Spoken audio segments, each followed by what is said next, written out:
In 1593, France's King Henry IV uttered a memorable pledge, vowing that no peasant in his realm would be so impoverished as to lack a chicken in their pot every Sunday.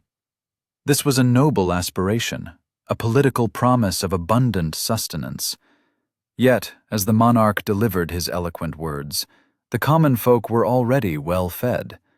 They found no need for a chicken, nor for the king's intervention, because for half a millennium their cooking vessels had been filled by a different Henry. This was not a regal figure, but a botanical specimen, a humble weed known as Good King Henry, or Chenopodium bonus henricus. From the 12th century until the Industrial Revolution, this plant was vital to European subsistence, thriving in every cottage garden from the British Isles to Germany. It was not a commodity to be purchased annually. In fact, it was perennial. Once established, it provided continuous nourishment for a lifetime. Welcome to Nature's Lost Vault. Today, we delve into the story of the peasant's asparagus and explore why modern agriculture felt compelled to obliterate it, not due to its inadequacy, but because of its exceptional efficacy. To grasp the reasons behind this plant's disappearance, one must first comprehend the profound loss involved. Had you visited a Tudor garden in 1550, Good King Henry would have been a central feature. In March, it produced thick shoots reminiscent of sweet asparagus. By May, it yielded spinach-like leaves, continuing its bounty until the first frost. For centuries, it formed the cornerstone of medieval vegetable stews, blending with leeks, chard, and bread to create a vitamin-rich broth that sustained peasant farmers through harsh winters. Even the Romans were aware of its value. Pliny the Elder chronicled a plant so prized that Emperor Tiberius demanded it as tribute from Germanic tribes, a plant most historians believe to be Good King Henry.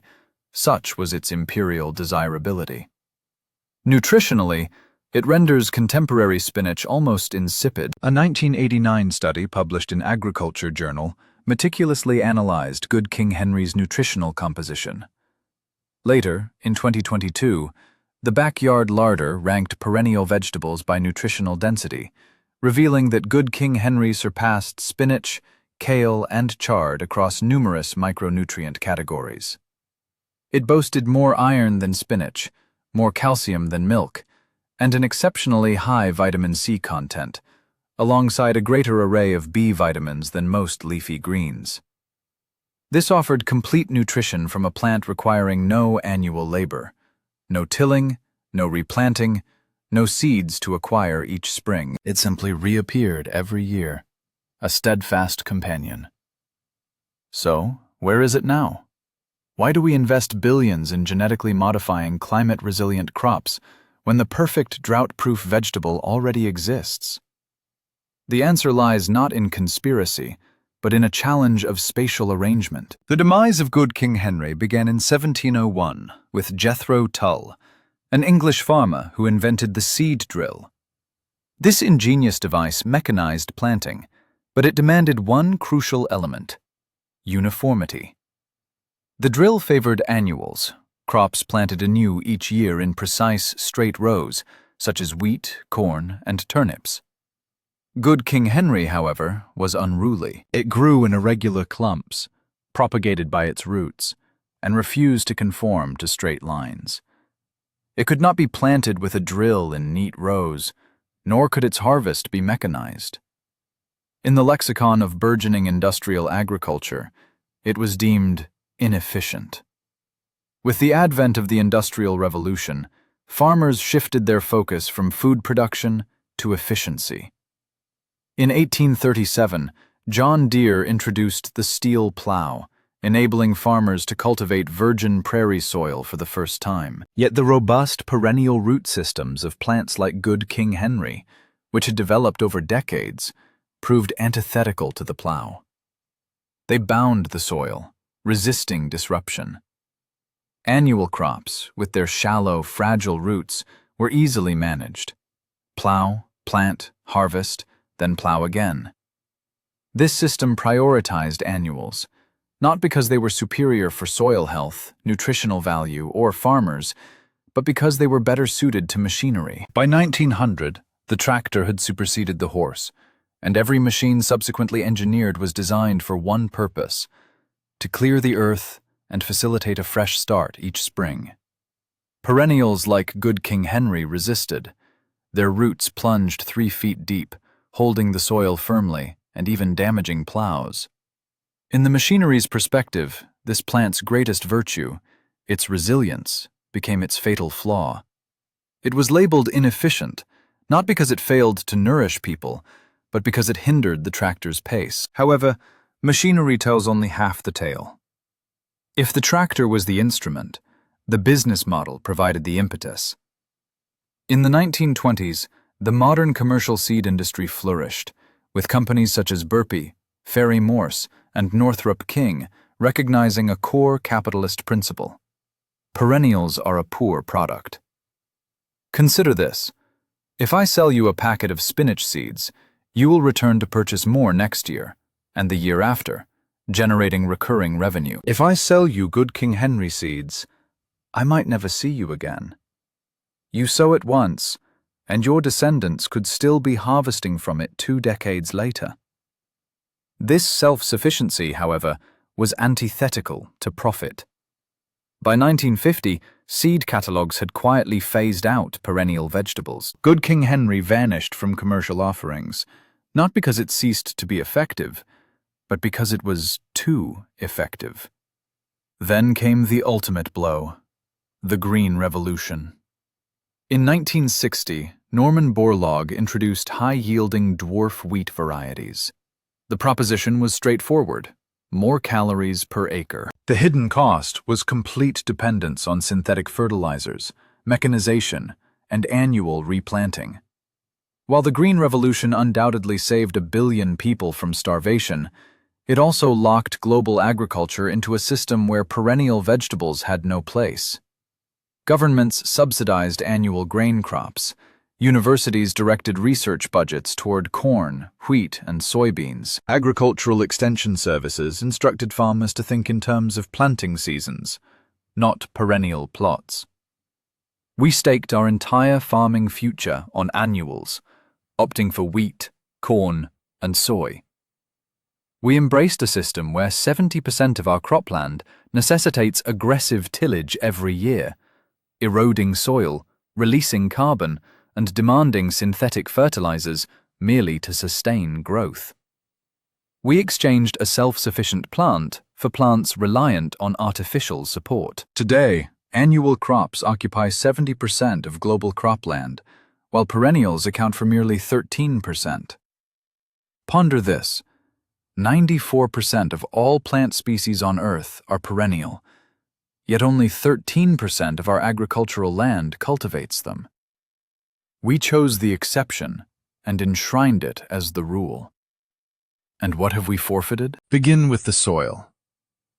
Annual agriculture demands tillage. Each year the earth is disrupted, seeds are sown, and the soil is left exposed for months, leading to wind erosion, water runoff, and carbon release. The American Dust Bowl of the 1930s was a direct consequence of this practice, as perennial prairie grasses were plowed under and replaced with annual wheat. Perennials like Good King Henry possess root systems extending 3 feet or more, anchoring the soil year-round, preventing erosion, and sequestering carbon. Research from the Land Institute indicates that perennial crops reduce soil erosion by up to 50% compared to annuals. Then there's water.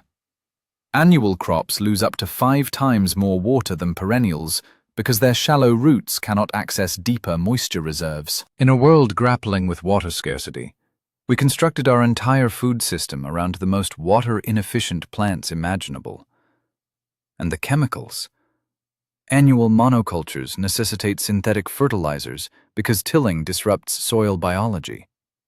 They require pesticides because barren fields are susceptible to weeds and pests. Perennials, like Good King Henry, needed none of this. Their deep roots tapped into nutrients inaccessible to other plants, and their year-round coverage naturally suppressed weeds. We are now confronting the repercussions of that choice: soil erosion, water scarcity, nutrient depletion. The annual experiment is faltering. However, nature plays the long game. While tractors dominated the fields, good King Henry did not truly perish. It retreated, surviving in the margins, in the gardens of resolute grandmothers in Yorkshire, in wild patches near ancient monasteries, in the mountains of Switzerland. And now, the vault is reopening, because the parameters are shifting. We are finally realizing that efficiency is not genuinely efficient if it devastates the soil. In 2009, the Land Institute introduced Kernza, the first commercially viable perennial grain. After 2 decades of selective breeding, perennial wheat is finally becoming a reality. Climate change compels us to reevaluate annuals. Soil degradation accelerates. Water becomes scarcer.